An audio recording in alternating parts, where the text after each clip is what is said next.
9月27號朝早8點鐘，央媽宣布同時降準同埋降息，降準0.5個百分點，7天逆回購操作利率下調0.2個百分點。咁呢幾年數得到嘅政策，呢一次算得係最猛烈、最迅速噶啦。咁為咗保住呢一股向上嘅勢頭，央行嘅操作咧係極為之不尋常，因為以前都係朝早10點鐘先宣布噶，今日提到咗開市之前嘅8點鐘，足以見得呢一次救市高層係幾咁重視。咁我先同大家解釋一下咩叫降準，亦即係下調銀行嘅存款準備金率。存款準備金咧，指嘅係銀行為咗保證客戶取錢同埋資金清算，需要將呢一筆錢上繳到中央。咁呢一筆錢佔存款嘅總額比例就係存款準備金率啦。咁依家央行降低咗存款準備金率，亦即係意味着銀行留喺自己手入邊嘅錢增加咗。咁後面借出俾企業同埋個人嘅錢就會變多，市場嘅流動性資金都會增加。呢一張圖咧係近年嚟央行降準嘅情況。央行自2002年1月份以嚟一共降咗5次，但係有4次都係0.25個百分點，只係有今年嘅2次都係0.5，所以真係非常之大手筆啦。預計可以釋放1萬億嘅長期資金，咁按照我哋依家嘅貨幣乘數8嚟計算嘅話，大概可以衍生出8萬億嘅基礎貨幣，對股市同埋樓市都係重大嘅利好。第二個係7天逆回購利率下調0.2，咁呢一個7天逆回購利率咧，亦即係我哋而家目前嘅政策利率。咁咩叫做政策利率呢？簡單嚟講就係央媽借錢俾金融機構嘅利率。咁呢一個利率咧係降息嘅重要風向標，佢一喐嘅話就會影響到我哋貸款端嘅 LPR 利率同埋我哋儲蓄端嘅存款利率，亦即係話後面呢兩者都要下降。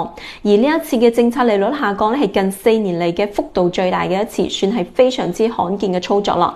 可見得啊，央媽為咗跟住嚟降 LPR 同埋降存量房貸利率，已經係出咗好大嘅力氣啦。所以今日股市實在係太瘋狂啦！今日朝早1個小時嘅成交量比上個星期一整天嘅都要多，國內外嘅投資者蜂擁而上，直接將交易所逼到爆，大家都喺度搶緊啲性價比極高嘅人民幣資產。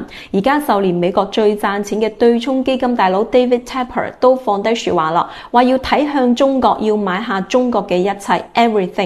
佢俾出嘅理由有3個，第一個係呢一次中國嘅政策力度遠超預期，包括前幾日高層提到嘅平準基金，亦即係特定咁樣向股市放水。咁其實呢一種玩法喺美國同埋日本都有，日本咧係直接由央行印銀紙去購買 ETF 基金，而美聯儲咧印銀紙分為2份，3分2係攞嚟購買美國嘅國債，3分1係攞嚟購買房地產行業發行嘅 MBS， 亦即係房地產嘅定向放水。所以我哋都可以睇到，任何一個國家嘅資本市場想要發展得好，都離唔開放水呢一個大動作。咁依家我哋嘅央媽亦都開始進行國債嘅買賣，股市平準基金亦都喺度準備當中，而後續俾到房地產嘅資金預計好快就會到嚟。第二點係中國嘅資產夠平啊！如果我哋計單位 PE 值嘅話，我哋比美國係平咗10幾倍㗎。第三個咧係美聯儲降息之後，我哋仲會有住更大嘅降息放水預期。而家一大波嘅外資已經準備抄底中國啦。咩叫做一根大陽線改變三觀呢？今日就係咁，同時亦都再次說明咗啦。只要有好嘅政策，放水量跟得上，就冇救唔起身嘅市場同埋信心。當然啦，股市一般係反應最快嘅，樓市嘅節奏咧會慢啲。最近已經有消息人士喺度透露緊，上海同埋深圳好可能會放開限購，大家拭目以待啦。到依家為止，好多人仲係睇唔明啊。點解啊？大家收入都仲未上升，股市同埋樓市點會升得起身呢？但係其實我哋而家嘅邏輯已經發生咗好大嘅變改啦。而家咧係我哋想要通過放水嘅方式去刺激市場，希望盡快能夠結束呢一場通縮，令到市場進入通脹嘅狀態。最理想嘅狀態咧係良性通脹，因為咁樣經濟可以循環起身，繼續發展。唔係太理想嘅狀態咧，就係通脹過咗頭，咁樣後面咧仲要諗辦法去解決通脹嘅問題。但無論如何啊，貨幣肯定會進入新一輪嘅貶值期，物價會上升。咁其實亦都喺度變相鼓勵緊大家將資金從銀行嘅存款轉移到市場去投資。無論你係消費又好，投資又好，反正手上面一定要揸有資產。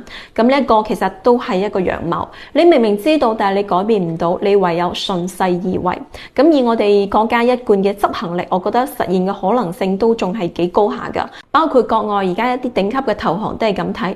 講到底啊，信心到位，情緒到位，大水放到位，一切都能夠上天。至於後面會發生啲咩事，理唔到咁多噶啦，上咗天先算啦。